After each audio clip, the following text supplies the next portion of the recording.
میری نیت خالص ہو، میرا عمل صحیح ہو تو ہی اجر پاؤں گا. بالکل بالکل. کیونکہ رمضان کو سمجھا ہی نہیں، حالانکہ حضور اکرم صلی اللہ علیہ وآلہ وسلم نے فرمایا تھا میری امت کو معلوم ہو جائے رمضان کیا ہے تو وہ تمنا کریں سال بھر رمضان ہی رہے. بے شک.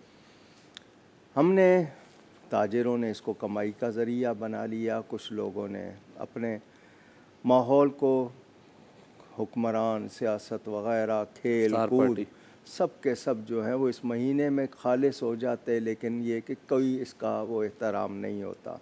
کھانا پینا اوپن، اب کوئی معیوب نہیں سمجھ رہا. 4 بجے سے دکانیں کھلی ہوئی ہوتی ہیں. ہمیں تو قانون اس کے لیے اتنا سخت، اسلامی سزائیں ہوتی اگر اسلامی قانون ہوتا. جو نہیں رکھتے ہیں وہ دوسروں کے لیے تو مسئلہ نہ بنے. آپ کو نہیں رکھنا ہے، آپ گھر میں بیٹھیں، لیکن آپ کھلے عام آ کے کھائیں گے، پئیں گے، مذاق اڑائیں گے، تو اس کا مطلب کیا ہے کہ آپ فساد چاہتے ہیں.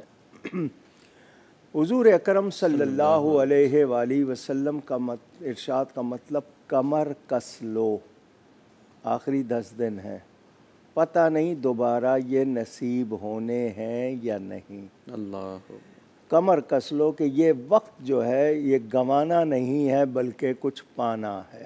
بے شک. اچھا، قرآن کریم اس مہینے میں نازل ہوا، سب سے بڑی عبادت اس کی تلاوت ہے. ترجمے کے ساتھ پڑھیں، تفسیر کے ساتھ پڑھیں یا پڑھائیں یا سمجھیں اگر کوئی عالم ہے تو. ہم لوگ اگر اس اعتکاف کو تربیت سمجھ کے جاتے کہ ہم نے کتنا وقت، تنہائی کے فائدے کیا ہوتے ہیں، وقت ضائع کرنے کے معاملے میں ہم کیا کیسے ہیں، یہ بہت کچھ سیکھنے کو ملتا تھا اس اعتکاف سے.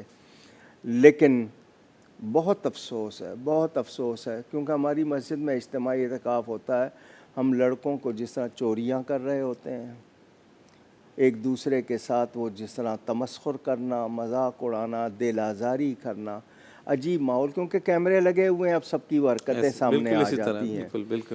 تو مقصد جب اعتکاف کا اللہ کی عبادت ہی نہیں ہے تو پھر مسجد کے ماحول کو خراب نہ کریں. اچھا، پاکیزگی کا خیال نہیں رکھتے، لباس کا خیال نہیں رکھتے. اب ٹی شرٹ پہنی ہوئی ہے، اس پہ جانور کی تصویر بنی ہوئی ہے، ان سے کہا جائے کہ یہ مسجد ہے، میں تو یہی پہنتا ہوں، مجھے تو یہی عادت ہے، تو پھر آپ اعتکاف کے لیے کیوں آئے ہو؟ پھر عادت ہے. اچھا، اگر آپ نے ٹیلی فون پہ ہی لگے رہنا ہے، لوگوں سے چیٹ ہی کرنی ہے، باتیں ہی کرنی ہے، تو آپ کسی اور جگہ کا انتخاب کر لو. بلکہ آج کل تو یہ بھی ہے کہ عصر سے پہلے اور ظہر کے بعد کی اجازت دے دی گئی ہے. پتہ نہیں کون سی اجازت دے دی گئی اور کیسی اجازت. اچھا جی، مسجد میں سونے کے بھی آداب. لوگ ہمارے ہاں پاکستان، ہندوستان میں پردے لگا لیتے ہیں، جبکہ دنیا میں پردے کا کوئی وہ نہیں ہے کہ چادریں لٹکائی جائیں. وہ تو صرف اس لیے کہ یہ سو رہے ہیں تو ان کی کیا حالت ہے دوسرے کو نظر نہ آئے، ورنہ تو وہ کوئی ضروری نہیں ہوتا. عورت کے لیے گھر کے کسی گوشے میں، کنارے میں، پورا کمرہ نہیں، کمرے میں بھی کچھ حصہ جہاں پر صرف اس کو لیٹنے کی جگہ ہو. اس کے ساتھ اگر وہ ڈرتی ہے رات کو، کوئی ماں یا بہن آ کے سو جاتی ہے، لیکن باتیں نہیں کرنی ہیں. اگر باتیں کرنی بھی ہیں تو دین کی کرنی ہے، یہ نہیں. وہ اس کو بھی وقت اپنا اس کا، ہاں دینی پروگرام دیکھ رہی ہے، قرآن سیکھ رہی ہے، دین سیکھ رہی ہے، صحیح والا تو ضرور. لیکن یہ نہیں کہ ڈرامہ لگا دو، مجھے آواز آتی رہے، میں تصویر تو نہیں دیکھ رہی، آواز آتی رہے، میری قسط جو ہے وہ مس نہ ہو جائے. یہ ساری چیزیں کچھ نہیں. عورت کو دوسروں کے لیے کھانا نہیں پکانا، خود اس کا پکانے والا کوئی نہیں ہے تو صرف جا کے پکا لے، کر لے. لیکن یہ پابندیاں لوگ سمجھتے ہیں کہ نہیں جی اسلام تو بڑا آسان ہے، یہ مولویوں نے مشکل بنا دیا ہے. باقی جگہوں پہ جاتے ہیں آپ، ایک ایک پابندی ان کی برداشت کرتے ہیں اور اس کو قانون سمجھتے ہیں کہ نہیں جی یہ ان کا ڈسپلن ہے، رولز اینڈ ریگولیشن ہے. بالکل. دین کے معاملے میں آ کے آپ کو کیا ہو جاتا ہے. اچھا، حضور صلی اللہ علیہ وسلم نے بتایا کہ جی یہ 2 حج 2 عمروں کے برابر ہے، تو کب ہے؟ جب آپ اس کے پورا حق ادا کریں، اس کے آداب کا خیال رکھیں.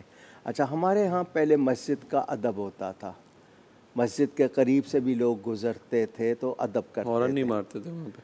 اب ہمارے نوجوان مسجد میں اذان ہو رہی ہے، نماز ہو رہی ہے، باہر کھیل رہے ہیں، شور کر رہے ہیں، کوئی پرواہ نہیں. یہ احساس نکالا جا رہا ہے آہستہ آہستہ تاکہ لوگوں سے حیا نکلے، ادب نکلے. جب یہ نکل جائے گا تو پھر خالی رہ جائیں گے، پھر کوئی کس نام کے ہی مسلمان ہوں گے. انسان اور جانور تو فرق یہ ہی اصل نہیں میں کوشش ہو رہی ہے کہ لوگوں کو روحانیت سے خالی کر دیا جائے، ان کے اندر سے غیرت نکال دی جائے.